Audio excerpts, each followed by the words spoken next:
This is the second reading, partial, of Sherman. And I'm going to pick up where I left off. And hope you enjoy this. Anyway, this is Sherman talking to Jack about how they're getting the ship fixed. You'll read that in part 1. And anyway, then Sherman says, "Do what I recommend, and this will be one of the fastest cargo ships afloat." Jack said, "I see the logic of moving the forward sails, and anyone connected to the ship or the shipping company will be delighted with a faster ship. It will also be a safer ship for everyone. The expense will be small, as extra hardware is all that is required for moving the upper sails. The sailmaster will fabricate the needed new sails. The major expense will be the 2 extra masts and hardware for them, plus boards for supporting the masts." Okay, yeah. Anyway, Jack said 2 extra masts and gaining more efficient wind management, plus added sails for speed. "I am impressed and happy. It will be done in Florida. We are rebuilding the ship as I told you I wanted to be your priority after taking command. Tailwig will harm no one now. This has turned out to be a really good day, and it is still early morning."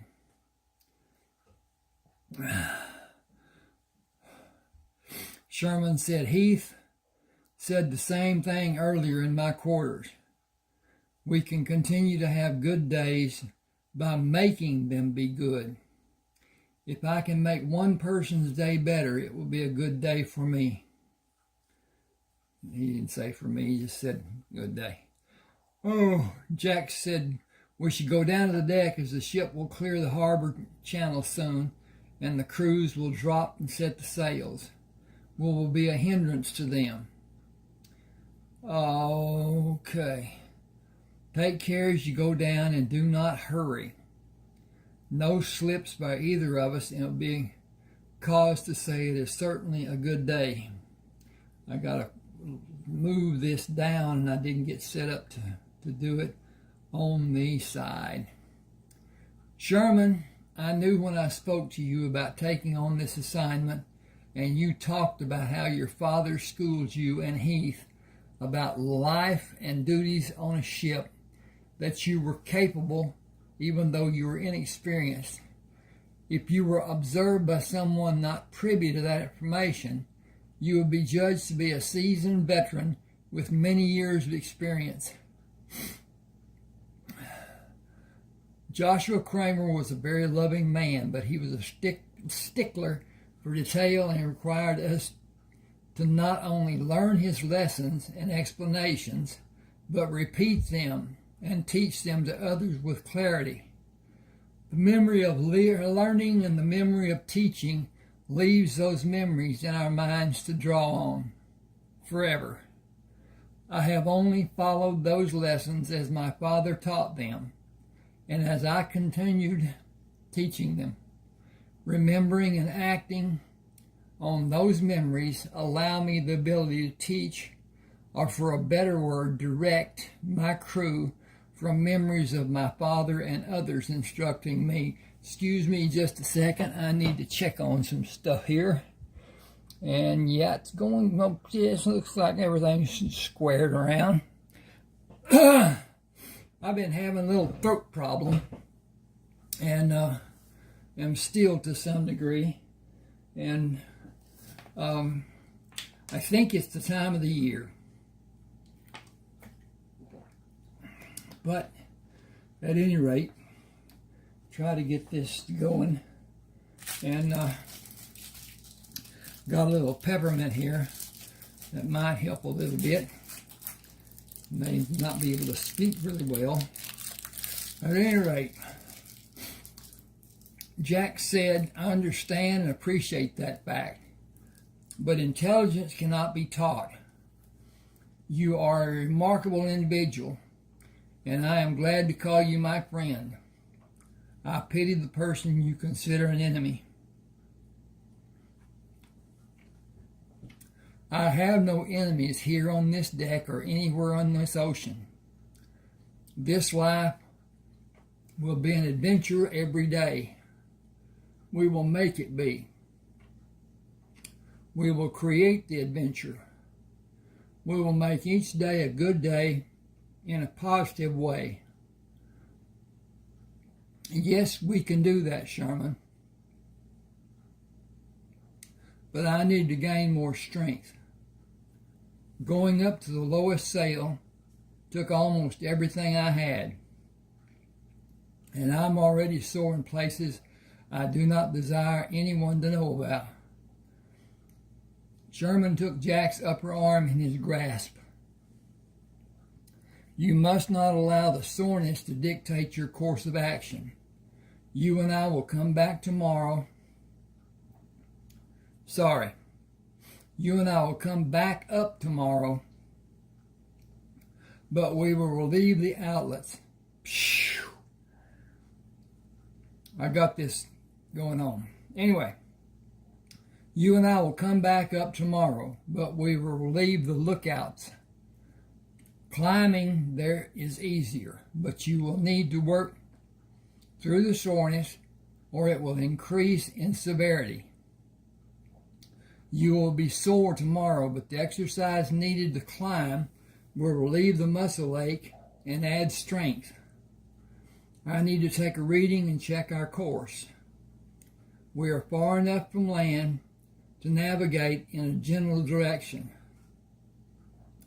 Tonight I will calculate the position of the ship and make course changes through the night. Jack said, you just gave me another example of your worthiness to have your position. I have sailed with many men. I have never been aware of one doing charting other than daylight hours. Charting is not difficult with the sun, the moon, and the stars to follow. But miscalculation is not so severe if it is done and recalculated in the following hour. I can sleep comfortably for 4 hours after the calculations prove to be true. The deck watch will wake me after 4 hours to take readings and make needed course correction. We will not be under full sail after sundown, so the ship travels slower and course correction is less likely to be needed. I will go down now using that line. Will you climb down the line? It's the quickest and most proficient way. He moved down using 12 movements and looked up at Jack. Take it slow and come see me. I will take it slow and take a needed rest. I will see you tomorrow. Morning found Heath sitting outside the sail locker with the sailmaster. I need you to make special sails. The ship is going to undergo major changes in the position of the sails on the foremast, and new sails are to be positioned and will be used in case we need to run from an attacking ship. Excuse me. The sailmaster shook his head. This ship will not outrun a frigate or some of the privateer ships. It is too heavy and too slow in navigation. It will not need to outrun one if we see them in time to lay on different sails and maneuver away without being seen by them. We have an advantage in a better spyglass, one with better optics that allows our crew to see much farther than the older ones, almost 1/3 as far. If we can see an approaching ship 10 or even 15 minutes before they can see us, and the added sails are deployed, we can possibly slip away or make enough of a run to discourage the other ship to a point it will look for an easier target. It will give us a better chance than the sail configuration does now. The new sail that will be placed amidships will span as much of the deck as possible on the bottom edge and will have eyes large enough to run a strong rope through to anchor the bottom of the sail corners, and the top will be lashed to a short spar and ropes going to the mainmast sail spar. The top will be gathered and bunched to be as narrow as a small spar. I have a drawing for you just to convey the thought of what can be done. You have the freedom to change any aspect to improve what I have drawn. Oh, I see. You want a billow sail to resemble a partial bubble, a spinnaker sail. That's simple and easy to make. How will it be anchored? I drew that also. Yes, I see. The bottom lines will need anchors of metal eyes attached to the deck, or a cleat, because the cleat will allow the sail to be placed faster and also taken down faster. We will need to take a measurement of the center of the leading sails to allow wind to push into them, or this sail will block it and defeat our purpose in having this sail. Excuse me a second, so I'll look at this again. Oh, okay, well, we're doing good. Still got a froggy. The measurements for the new sails are being taken now. They will be only a foot or so larger than those already in use. They will not be made so big that they block the air flowing to the next sail, just catch more wind than has been getting to them. Sherman and 3 crew members took the guns and ammunition to the forward boxes in the bow of the lifeboat. The canvas covers of the guns were checked as the guns were put into the boxes. 4 sails to be used for shade from the sun and the boat's sail were placed under the guns, and tools for wood crafting, medicine to combat infection, olive oil, hardtack in tins, and various items which might be needed if the lifeboat was to be used were placed over one of the sails, and the other 3 were placed as a cover for the items stored in the box. Excuse me. Small items were also placed over the covered guns in the second large box. 2 small casks of water were stacked and lashed to lay in the bow, with a single cask in the rear and singles placed between the 4 seats. Carpenters crafted flat wood to be used as stays for the shade. Navigation equipment and charts and a small spyglass were stored in one of the smaller boxes, which could serve as a seat for 2 men, as it might be needed. The 2 remaining boxes were filled with items he judged might be used in the open water. He padlocked the 5 boxes and gave extra keys to Heath and Jack. After the ship's crew retired, Heath helped Sherman carry the gold in 2 small chests and the Texas banknotes in 7 tins, and rearranged them with the earlier placed contents inside 2 of the small boxes.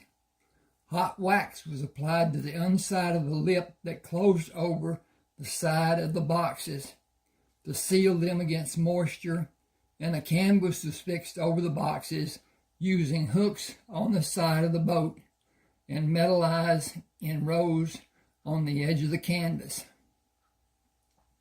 A second canvas covered the entire boat.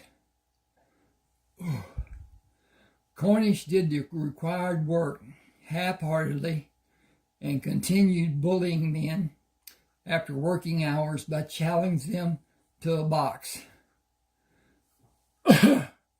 Boxing was a sport in its inception, intended to allow men to work through problems and frustrations in physical combat by allowing two men freedom to wrestle until one was not able to stand on the box. When one was removed by whatever means was employed, well, that didn't work.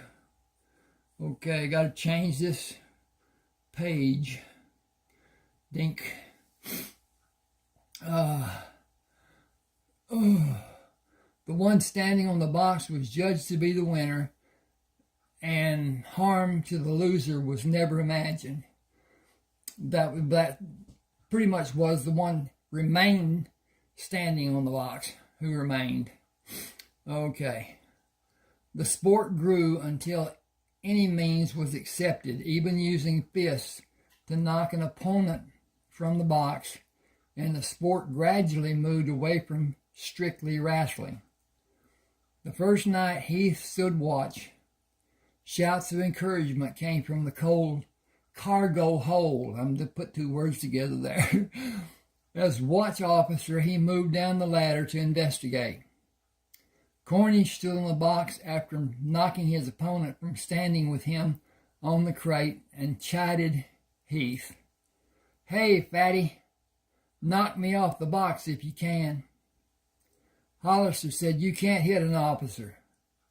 If he takes the coat off and stands with me, we are both just men. Care to do more than just give me orders? You afraid of me?" Heath grinned. "I am not afraid of you." "Then bring your big arse up here and try me." "Will you leave the other men in peace if I do?" "If you can best me, I will not do anything for 2 days. You have to best me again after that." Again Heath asked, "If you cannot throw me off the box, then do we have 2 days of peace for the men?" "I said if you can best me, but if you can stay on the box, I will do what you ask." He said, "Give me a few minutes and I will come back." "What then? Are you scared? Do you need help? Think your backstabbing brother can help you?" "Just seeing to my duties." He found Jack on deck. "I'm going to box with Cornish, if you will stand as my second." Jack said it is a long-standing tradition to show strength and agility and has never been limited to just the crew. I believe it had its beginnings when it was instituted by officers. "If you will accompany me and be my witness, he cannot say I did something to cause him harm. I believe his challenge was to harm both me and Sherman by using some false claim. If you are sure you want to do it, then I will stand with you and be your witness, as every member of the crew watched will witness." He stepped up on the small crate and moved higher to stand on the large crate. "I am here." "Yeah, and you brought Kelton. I'd hope you'd bring your lying brother. I'd love to knock him into tomorrow." "Your problem is not my brother. It is me. I will not go off this crate for you, now or ever." Cornish rushed at Heath and threw a right intended to hit Heath's face. Heath simply moved away from him. Stepping back, Cornish threw another wild right. Heath slapped the first attempt away and caught the second ball fist with his open hand. Cornish jerked his hand away and tried a left low in Heath's midsection, which Heath allowed and stood for Cornish to move again. Each blow Heath either took or caught them with his open hands until Cornish stood with his hands resting on his knees, attempting to catch his breath. Heath said, "You stopped, so you are not successful. You lost the bout. I will finish you after I rest." "No, you have stopped, and the rule is when one opponent is stopped, The round is over. You claimed only one round to dislodge me from this crate. The men waited the following 2 days to be peaceful. The men wanted the following 2 days to be peaceful and agreed with Heath, even though they did not know the rule. Jack silenced them. The rule states exactly as Mr. Heath said. If one opponent stops for any reason, the round, and in this case the contest as well, is over. Mr. Heath has not stopped. He is standing in the same position, ready to continue the contest. He is judged to be the better of the two combatants. Cornish protested. He did not throw me off the crate. It was not needed because you stopped. You officers, always taking the other one's part. This is not fair, and I will not do as you ask unless you will come here again at this time tomorrow night, 1 day for one try. I will gladly face you again for the tranquility of the ship, tomorrow and any subsequent days thereafter. Bring that coward brother of yours, too. I would love throwing him halfway across this hole. You will have a big enough problem with me. Sherman will not give you the opportunity to even strike him once. I would clean the deck with his limp body. You agreed to not cause anyone any problem for the next 24 hours, did you or not? Not until I knock you off this crate tomorrow night, and then I'm free to do whatever I like. Heath and Jack climbed the ladder and walked out on deck. Jack moved around him. Did he hurt you? Not in the least. The first wild swing almost connected, but not with any power.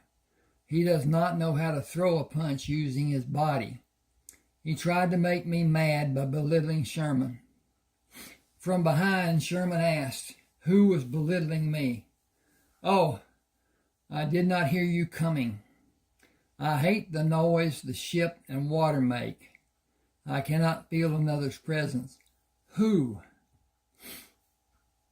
Cornish. He was bragging after our boxing match.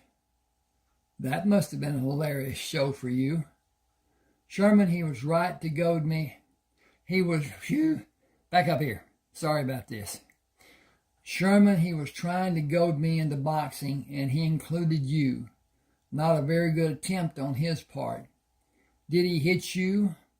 Once when I was not set, and once that I allowed. Nothing like the men in Cullen's bunch. Now, George is a different thing altogether. He can stop a charging bull with one punch. Sherman laughed and spoke to Jack. Heath would stand with George and catch his blows to stop them. George did not want anyone to think he was not trying to hit Heath, so he kept trying. He managed to land a few, but Heath caught the largest part, and George would just quit and tell Heath how sorry he was to not give him a better contest. Heath is the fastest big man I have ever seen. Him and Jimenez. I think Heath might be faster. Heath scoffed. Jimenez is older and may have slowed a little. He is still fast, and Sherman is fast. He is strong, and he can punch like a kicking mule. Cullen and his teaching made him be fast, or Cullen would have beat the pudding out of Sherman. They were at each other constantly until Cullen went off with his men. That was a sad day for me, a sad day for all of us. Sherman said, I have just given the helm crew a new course, and I'm going to sleep. Have someone wake me before mid-watch, and I will check our course again. Good night, you two. Jack put his hand over Sherman's shoulder. I will walk you down. Good night, Heath. Good night to both of you until the morning. Sleep well. Got to do a check here. 24. 9:17. Yeah, we're in pretty good shape. Okay. This is the next night. Cornish stood on a large crate waiting for Heath. You afraid to bring your backstabbing brother? It doesn't matter. I'll knock you off the crate and he will have to defend you. I want to bust his head in. Worry about me. You will never be a match for him. That is what you think and not what I know. I'm going to beat you tonight. I'm going to hammer you. Believe it. I am here. Do it if you can. You can believe me when I say it will never happen. Cornish advanced on Heath, and the pattern Heath used the previous night followed again, with Heath catching blows or allowing them to hit him until Cornish backed away, taunting Heath, "Come on and fight." Heath stepped toward Cornish, knowing he could not be judged to stop, and wondered what ploy Cornish would use as he changed the tactics he had used before. Whoa. Keith stepped aside to evade Cornish's rush and pushed Cornish in the back, causing him to trip and fall. Jack held his hand over his head to quiet the yelling of the men. That is a fall, and the round is over. Combatants moved to the opposite corners. He spoke to Heath when Heath bent to hear. Just take a hold on some part of his body, throw him off the crate. It will not be difficult for you with your strength. That is what this sport was originally supposed to exhibit, strength and agility. I'm having too much fun to do that, and he will soon tire and quit. He was almost out of breath when he moved away from me. Start the next round and see how long he is able to stand with me. I will wager it will not be long. Heath crouched and moved into Cornish, allowing a body blow, and caught the higher ones. He began moving into Cornish, slowly pushing him to the edge of the crate. Cornish ducked to move away from Heath and the edge of the crate. Heath simply put his arm out to stop Cornish and push him back. Cornish labored to breathe and dropped his hands until Heath playfully slapped his shoulders with his open hands repeatedly. Cornish was not harmed and began wildly throwing blows that Heath either caught in his hands or blocked with his arms. Gasping for breath, Cornish dropped his hands to his knees. Jack slammed his open hand on the top of the crate. That is the bout. Cornish stopped, and Mr. Heath wins again. Good night, everyone. Sleep well, and dream of the beautiful Florida women we will see in port. Sherman waited on deck for Heath and Jack. Have fun, baby brother? No contest. He thinks to hurt me by hitting me in my body. He is sorely mistaken to believe he can ever do any damage there. It was fun. Just to see him scorned by the crew makes the shame of doing it again worthwhile. Either you will throw him off the box, or I will take pleasure in knocking him off. I leave it as your choice to be made. Listen, you can hear him ranting now. He will be worse on the crew if it's not done. His belligerence is growing each time you best him, but you are not beating him. Just put your arms around him, give him a big hug, and throw him away from you and off the crate. Fast and simple. That will not be fun for me. It is settled then. Tomorrow night a different Crammer will face him.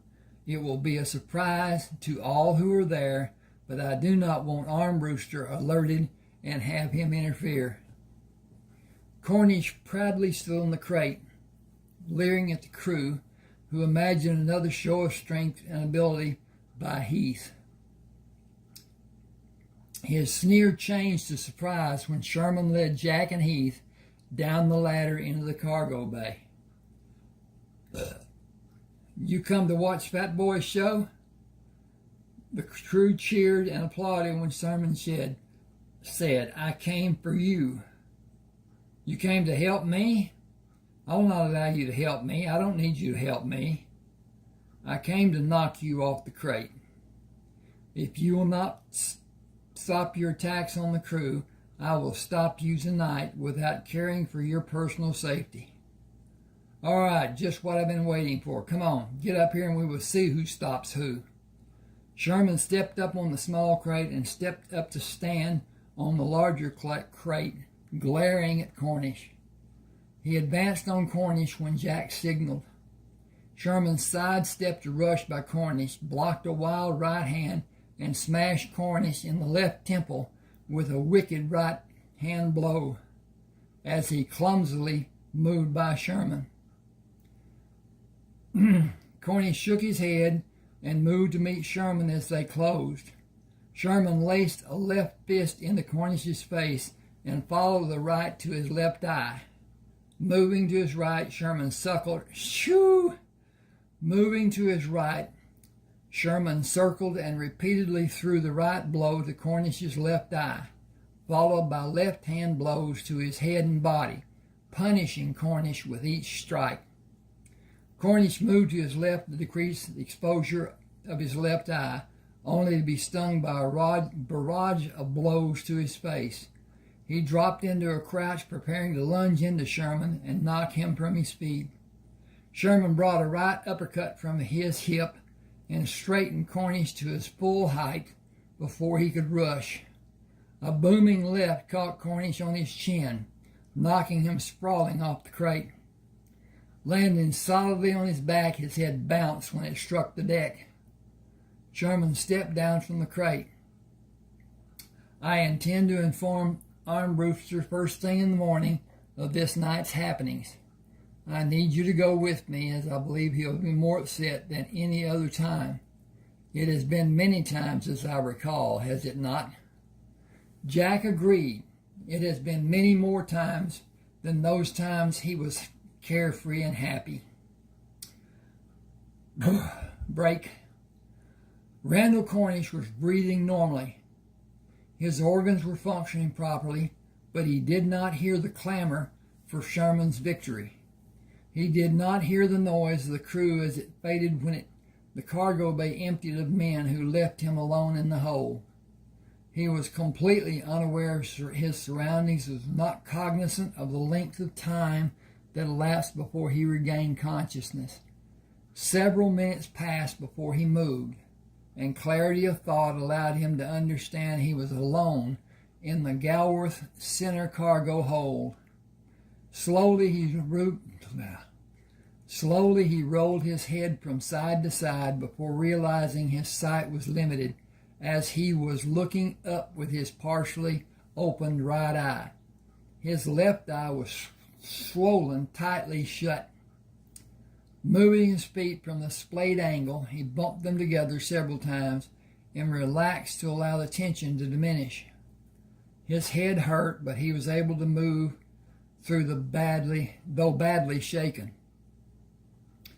He pushed his upper body up to a sitting position and carefully examined his face with both hands, wincing each time a cut was located, and swore when he discovered his lower lip was split open.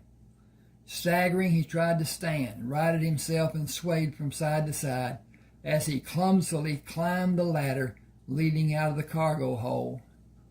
Entering the crew's quarters, he hit the first man he met and knocked him down. Stepping over the prone body, he hit a man stretched out on a hammock and continued moving down the passageway.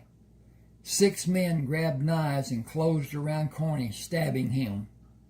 Stepping back, they watched him fight to stand before slowly sinking to the deck when the last breath exuded life from his body. The 6 men waited for the sailcloth and rolled the limp body into it. "Trowbridge, do what we planned. Take Coffee to the wheel. Give us time to move him to his final resting place, over the side. The rest of you clean this blood off the deck and be doubly certain the stains are completely removed. Scrub and wash until any sign of it is gone. It cannot be determined that he met his end in this compartment, or every man in his crew will be blamed. Anything more you can think of, do it. We will do as we planned. We will strip our clothes and throw them over the side. Have fresh trousers and shirts laid out for us. Be in the passageway to shelter us from being seen by some officer who may be wandering through the ship. You only need to crowd into him until we can pass. Salute and hold your salutes and don't let him pass. We tried to think of everything, but did we? When they killed Julius Caesar, it was thought they did it in secret, but they were all known. The 6 of us will be out in the open for someone to see us, and him being gone will be on our heads. Act for all of us, if you can think of something that will help. Trowbridge held the tray up for Hollister to take and climbed the ladder to serve the crew coffee at the shelf behind the wheel and the table. Need to check the time. Hold on with me just a second, and I'll talk about YouTube and the limit that they impose on how long a video can be. I know that there is a limit, but I don't know how long it is. So I just try to keep it less than might be. When I get a warning, I'll know. Okay, let me get back up here. And the table, yes. Hollister quickly tied the wheel in place and joined the other men. Each of the wheel crew relished the coffee and the small cakes, but looked up when a loud splash came from the starboard side, near the aft part of the ship. Trowbridge smiled. Big fish. Hollister returned the smile. A really big fish. Trowbridge faced the men and merely glanced in the direction of the 6 men when they made their way back to the crew quarters. He gathered the cups and saucers and returned to the crew quarters after washing the cups and saucers and storing them. Painstakingly, he searched the deck for even the smallest sign and climbed into his bunk when he was satisfied there was none. The crew members were solemn the following morning till Lil Janowick reminded everyone, we are not to be overjoyed and not to be too serious. Just act in a normal manner and as opposite in character to the next person as may be reasonable. That is what we agreed to do, and you aren't. Put on your best face and act a part. There will be a search ordered, and we must all take our time, or it will give us all away. He was going to marry into the Cowd family, as hard as that is to believe. I think there's only one person on this ship who will be the least bit concerned. When boatswain's pipe quarters, Cornish was acknowledged as missing.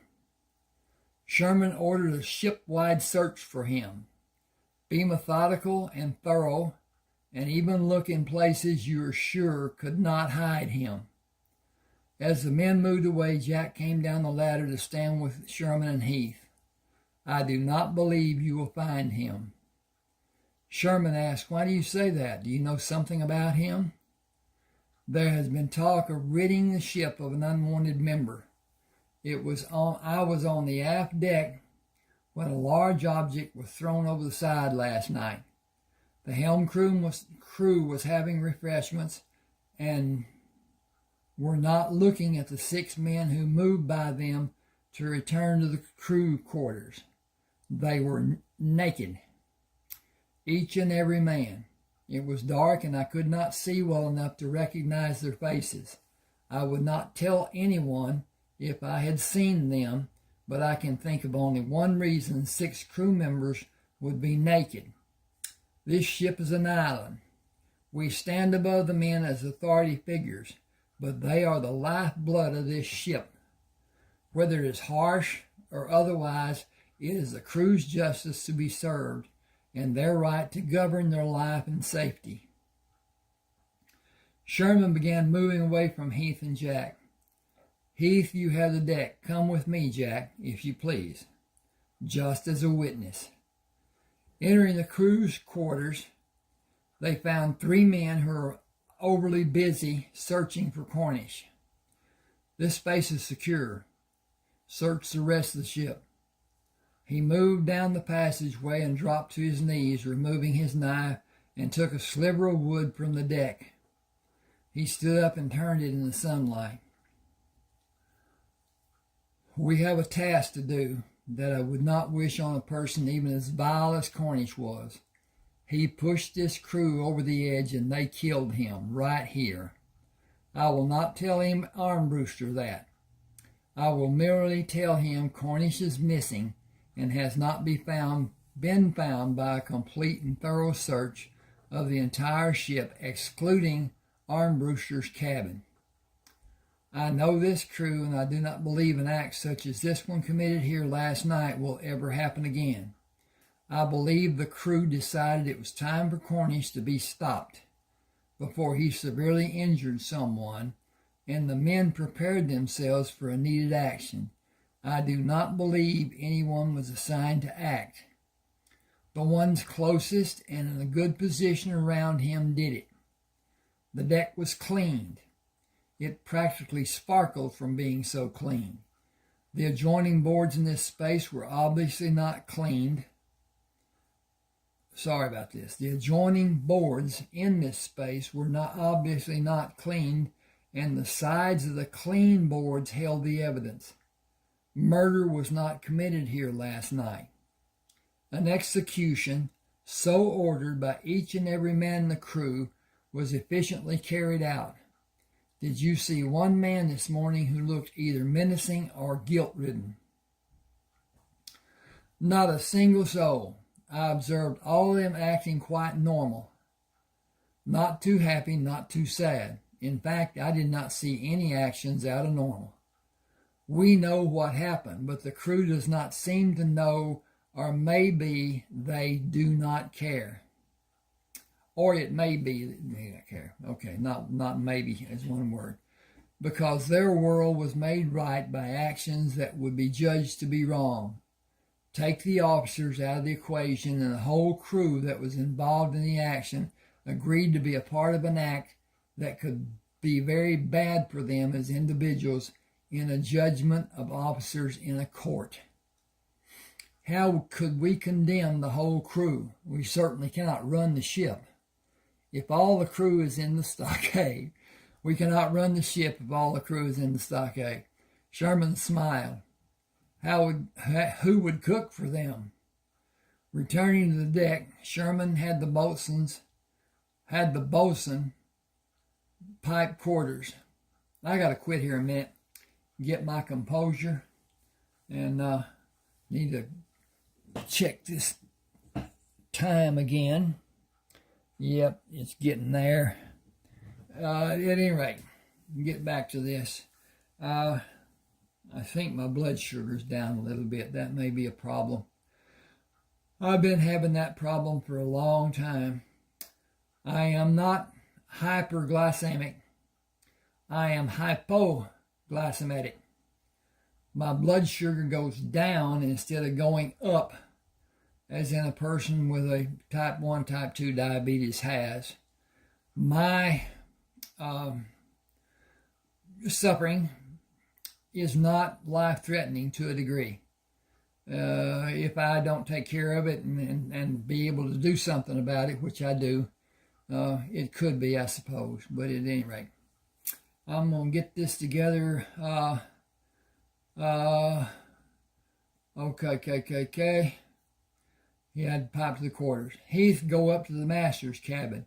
Prevent him from leaving his cabin by standing at his door, and prevent his leaving. If he makes an attempt by bumping into you, warn me with a bird call.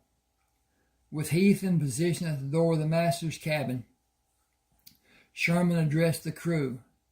Each of you bring your knife, and leave it on the table.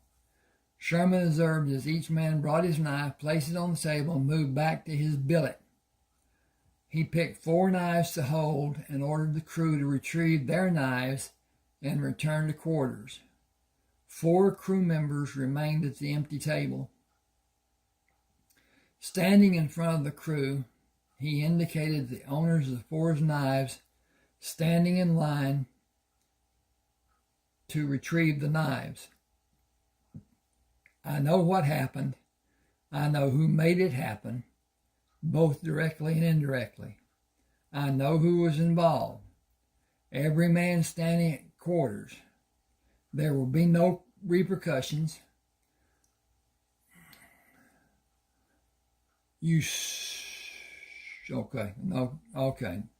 No, this is not jumping, moving, changing the page. There we go.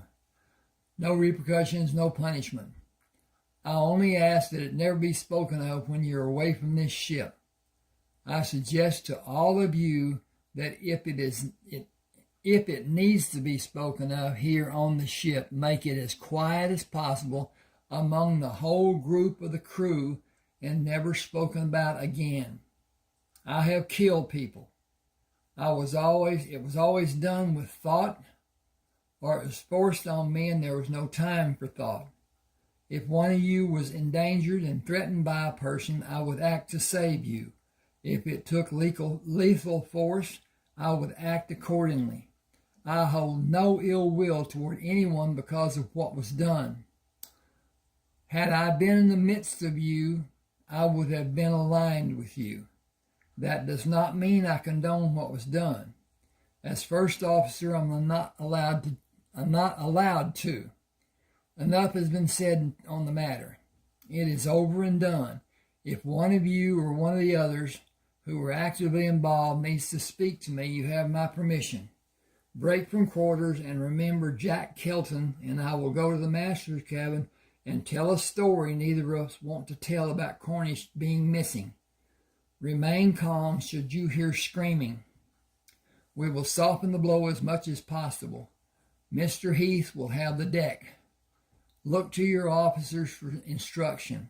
Look to your shipmates for help. Look to your safety and the safety of your shipmates. All hands turn to. Should I quit right here or not? Let's see what thing goes on in the gong. Okay. Armbruster sat behind his desk and looked at the overhead while Jack informed him of Cornish's disappearance. Was the ship thoroughly searched? It was, and scoured might be a better term for the search. It was done throughout the ship except in your cabin. He is not on the ship. Surprisingly, Armbruster was calm. Then there is nothing more to be done. Jack said, nothing I can think of. He continued looking at the ceiling. Every weapon of any size is to be taken to the weapons locker. The cannon you have requested will not come aboard this ship. I will report to Mr. Kalb that you disobeyed my order if the weapons are not collected. Bring me the key when it has been done. Cornish could not just disappear. I sense a smell of foul play. The 2 of you reek, and other men on this ship smell also. You are dismissed. Sherman left Armbruster and returned to the deck. Boatswain, pipe quarters. The men of the crew came to the deck and quickly assembled. The shipmaster has ordered all weapons to be locked in the weapons locker. He means all weapons, which includes your knives. I will not order you to surrender your knives if you are in the sail cruise, because you cannot cut away a sail if you are empty-handed. Losing a mast is not going to happen. Each sail crew will be given 4 knives when you go aloft. Boy, nothing can be done to lessen the severity of the ship's master's order. I am signed onto this ship for 1 year. I will honor my pledge and will ask you to try also. It will be tempting to jump ship when it is leaving the next port. I will try in the next few days to find a way to alleviate the circumstance, and I imagine Mr. Telwig is influencing Master Armbruster. If that is the case, the influence will be short-lived because we have done better than expected and will be in Tampa Harbor 2 days from now, and Mr. Telwig will leave the ship's company. The arrival in Tampa is conditional based on best guess for continued travel time. I will say to all of you who are thinking about changing ships, consider if you are signed on to be a member of the crew of the next ship Mr. Telwig will be on. Stay on the ship because conditions have improved and will continue to improve. When we are finished with our year aboard the ship and back in America, you will all have a sizable payday. Any weapons that can be found will be gathered and taken to the weapons locker. I'm ordering all hands to rest to be able to be strengthened and make a complete search of the ship for weapons. Mr. Heath will make a list and we will assign groups to look for them later. Break from quarters and see to your duties. Jack smiled. You just told the crew to hide any weapon that can be hidden.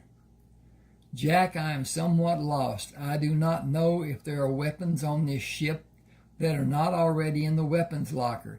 I do know that every man I just spoke to has a knife, and that individual's work and his life will be made more difficult without his knife, especially the sail crews. Imagine an emergency when the sails cannot be raised to alleviate a strong wind and the crew has no knife to cut the sails away. Imagine a wind strong enough to push the sails and break the mainmast. Imagine a man afloat falling into the water. Imagine a man afloat after falling into the water. I'll change that. Without a knife to fight off an attack. I will supply the minimum number of knives by asking the crew how many knives are needed. The sail crews are assigned, but there is no position assignment. The crew does not work in that manner. They are free to take whatever position they are available to work in as they come to it. The faster climber swings to the right of the net, and the following man swings to the left, and so on. If needed, cutting away is by speed, not by assignment. The sail crews cannot have their knives taken from them, and I do not want anybody aboard to be without a knife. Crew members and officers alike. Safety for everyone depends on it. I'm going to quit right here. Please subscribe to my channel, and I'll leave a link to Smashwords, anybody that wants to buy the book. And please, as I said, subscribe, hit the like button, that helps the channel, hit the share, hit the what does the share do? I'm looking at this stuff. Okay, thanks for being with me. Hope you enjoyed. I'll do another part later on, but for right now, this is all we're going to do. Appreciate it.